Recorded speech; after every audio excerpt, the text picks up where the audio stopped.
Deputy Prime Minister urges Malaysians to use communication to strengthen democracy. PKR President denies sexual assault allegations, files police report.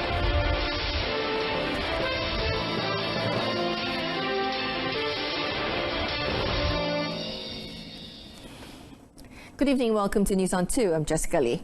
Deputy Prime Minister Datuk Seri Dr. Wan Azizah Wan Ismail has urged all parties to use communication to strengthen Malaysia's democracy and not let it be hijacked by bigots and hate mongers, outlining it as one of the 5 moral foundations that should be set when communicating. She said the voice of reason, the advocacy of kindness and mutual respect, as well as the call to unity, must prevail.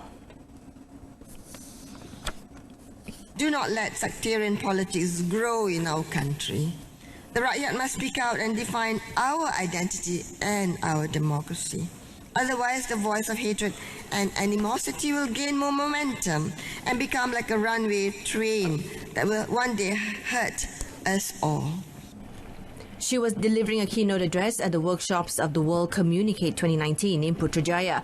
Datuk Seri Dr. Wan Azizah also said all parties should focus on creating a narrative of togetherness, kindness and mutual respect and make it the dominant and loudest narrative.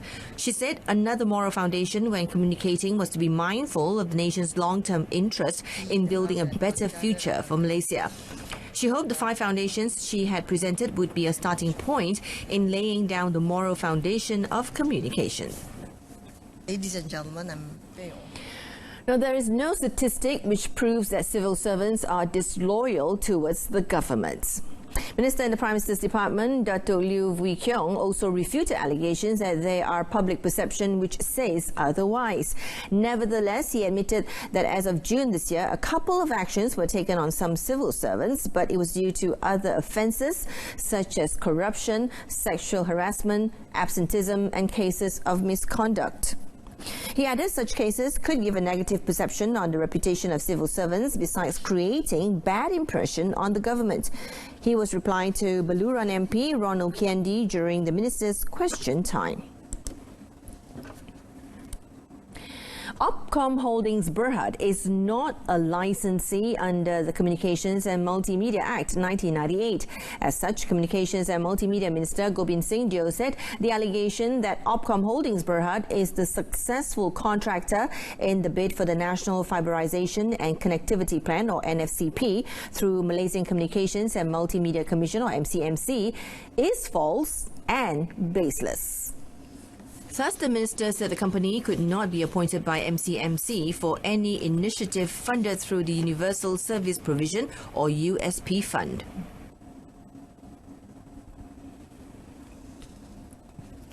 Pihak yang akan melaksanakan projek-projek pemberian perkhidmatan sejagat ini adalah tertakluk Tuan Dipertua kepada peraturan-peraturan PPS tersebut dan terhad kepada pemegang-pemegang lesen Akta Komunikasi dan Multimedia tahun 1998 sahaja.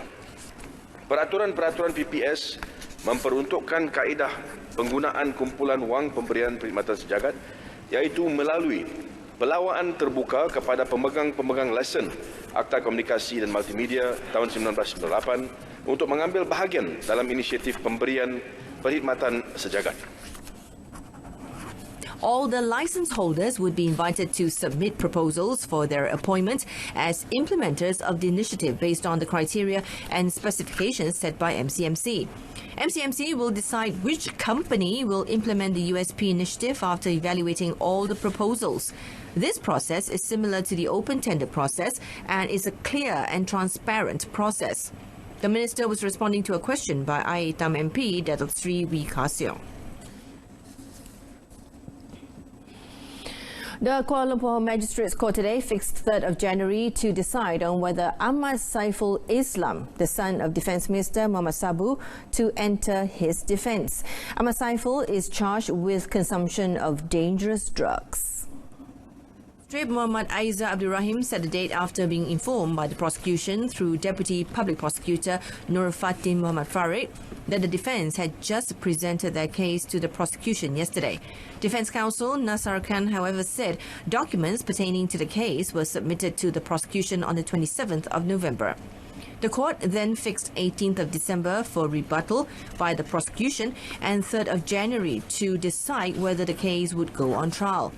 On 13th of June, the 31-year-old was charged under Section 15, subsection 1A of the Dangerous Drugs Act 1952 and was released on 3,000 ringgit bail. Ahmad Saiful was arrested in January after testing positive for marijuana following a midnight raid by Dang Wangi police on entertainment outlets in Kuala Lumpur. Immediately after the arrest, Muhammad Sabu confirmed that his son had been involved and said all were equal in the eyes of the law. Private Secretary to Datuk Seri Anwar Ibrahim, Shukri Saad, has lodged a police report in response to an allegation by an individual who claimed the PKR president had been acting indecently on the 2nd of October. The police report was made at Dang Wangi Police Station this afternoon. Perkara ni hanya bagi kita satu benda yang remeh tapi mengganggu perjalanan, dan kita nampak bahawa ada perancangan untuk menggagalkan proses peralihan kuasa yang sedang berlaku sekarang ini. Yesterday, an individual known as Muhammad Yusuf Rotha made a claim that a senior politician conducted an immoral and indecent act on him. Through a statement, Datuk Seri Anwar Ibrahim stressed that this is an attempt to tarnish his image with the upcoming 14th PKR National Congress and Power Transition Plan. He also denied the allegation and viewed it as a baseless accusation. 14 men, including 3 teenagers aged between 16 and 18 years old, were detained by the Kuala Muda National Anti-Drugs Agency, or AADK, for drugs abuse.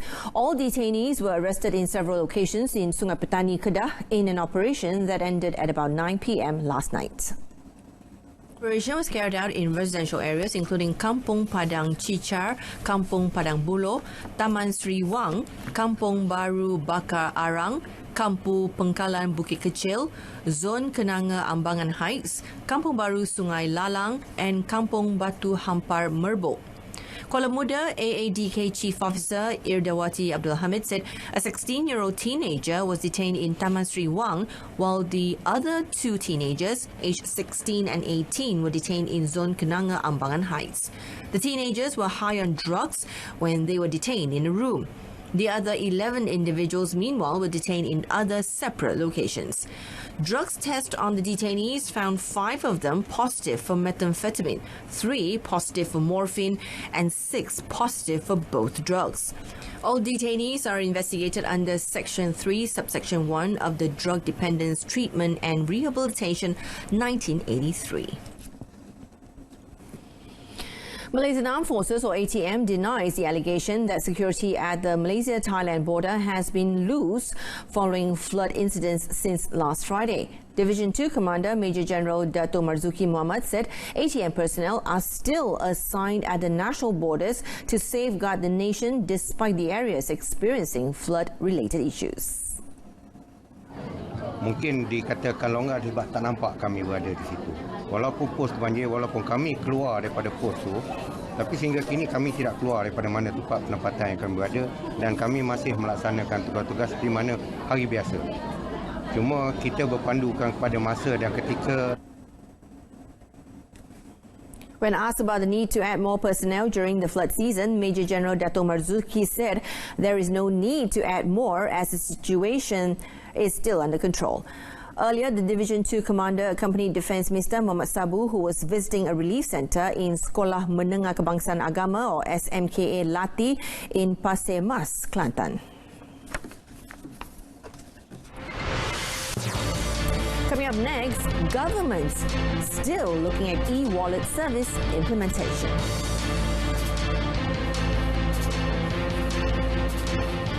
Welcome back. The government is in the midst of testing the e-Tunai Rakyat, an e-wallet system and software for the people, together with e-wallet providers and government agencies. Finance Minister Lim Guan Eng said the effort was in line with the government's plan to distribute a one-off 30 ringgit e-credit to eligible Malaysian e-wallet users, which can be claimed from the 1st of January to the 29th of February next year in an effort to boost its usage among the people. Speaking at the Dewan Rakyat, Lim said the government has allocated 450 million ringgit for the initiative, and Khazanah Nasional has been tasked to supervise its implementation, which is expected to benefit around 15 million Malaysians.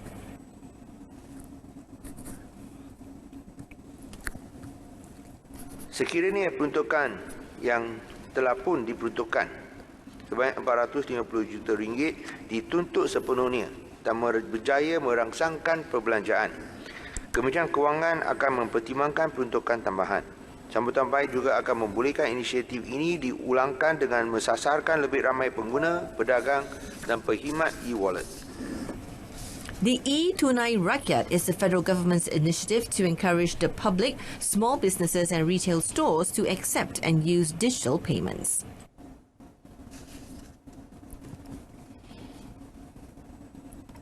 The Yang di-Pertuan Agong Al-Sultan Abdullah Riyatuddin Al-Mustafa Bilal Shah graced the appointment of the Court of Appeal President, Federal Court Judges and High Court Judges at Istana Negara. The new Court of Appeal President, Datuk Rohana Yusof, led the list of appointees. The ceremony began with the Al-Sultan Abdullah presenting the Court of Appeal President appointment letter to Datuk Rohana Yusof, who previously was a Federal Court Judge. His Highness then presented the Federal Court Judge appointment letters to 3 female judges, Datuk Zaleha Yusof, Datuk Zabaria Muhammad Yusof and Datuk Hasna Datuk Muhammad Hashim. Court of Appeal Judge appointment letters were also presented to Datuk Hadaria Said Ismail, Datuk Abu Bakar Jais and M. Nantabalan, while High Court Judge appointment letters were presented to Datuk Sri Tun Abdul Majid, Datuk Tun Hamzah and Datuk Azmi Abdullah. Also present at the ceremony were Chief Secretary to the Government Tan Sri Dr. Ismail Bakar and Chief Justice Datuk Tengku Maimun Tuan Mat.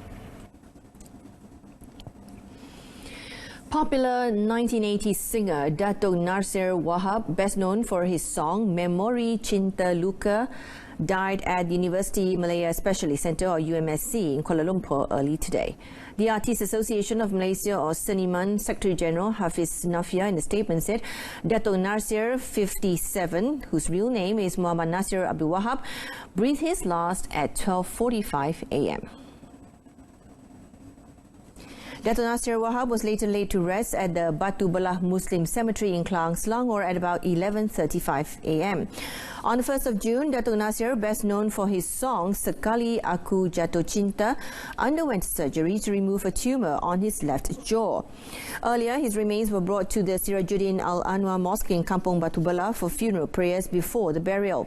The late singer is survived by his wife Datin Fatima Abdul Rauf, 56, and a daughter Intan Najiha Muhammad Nasir, 22. Among his friends who attended the funeral were Datuk M. Nasir, Datuk DJ Dave, Datuk Nashruddin Elias or Nash, Hermantino and Ramla Ram.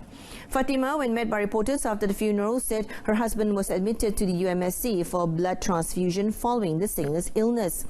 However, she said Datuk Nasir had developed a fever and was given medication to relieve the pain, but several hours later, she saw her husband waking up from sleep and vomiting blood before he fell unconscious. Coming up in sport, Zulfazli Zulfakar gives Malaysia its 22nd gold at the 30th SEA Games.